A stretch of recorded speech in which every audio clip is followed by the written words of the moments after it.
आफ्नो extreme energy ड्रिङ्कको क्यानमा भएको QR code scan गर्नुहोस् र सुनको बल जित्ने मौका पाउनुहोस्।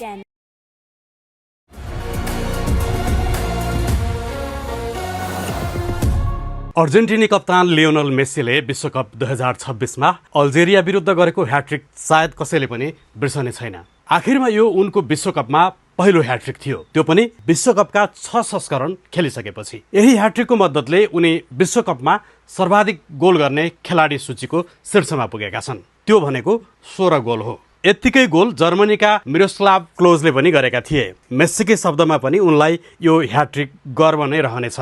अब हामी यही ह्याट्रिकको सूक्ष्म विश्लेषण गर्ने प्रयास गर्दैछौँ प्राविधिक आधारमा। अहिले कुनै पनि गोलको त्यसरी पनि विश्लेषण गर्न सकिन्छ जुन हाम्रा सामान्य आँखाले गर्न सक्दैन, न हामीले अनुभव नै गर्न सक्छौँ। अहिलेको विश्वकपका लागि कनेक्टेड बल नामको प्रविधि उपलब्ध छ र यो विश्वकपको आधिकारिक बल जोडिएको छ। सबैलाई थाहा छ बलको नाम हो एडिडास ट्रिओन्डा। यसैको सहयोगमा मेस्सीको ह्याट्रिक कस्तो रह्यो चर्चा गर्नेछौँ। पालो पहिलो गोलकै। मेस्सीले यो गोलका लागि पोस्टबाट 21 मिटरको दूरीबाट प्रहार गरेका थिए। यसले 0.8 मिटरले घुमाउरो बाटो तय गरेको थियो अनि गति रहेको छ 109.4 किलोमिटर प्रति घण्टा। बल आफै प्रति सेकेन्ड 18.8 को गतिले घुमेको थियो। अब दोस्रो गोलको पालो। यो भने नजिकको दूरीबाट भएको गोल हो, जम्मा जम्मी 8.7 मिटरबाट।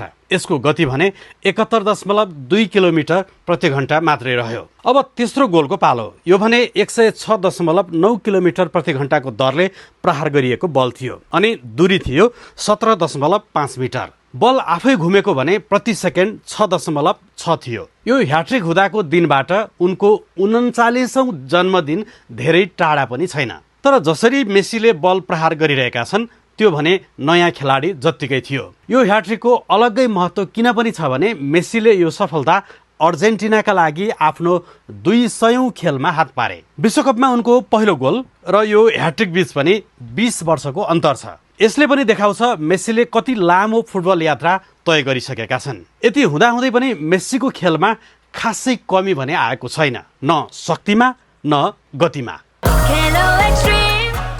आफ्नो एक्सट्रिम एनर्जी ड्रिङ्कको क्यानमा भएको क्युआर कोड स्क्यान गर्नुहोस् र सुनको बल जित्ने मौका पाउनुहोस्।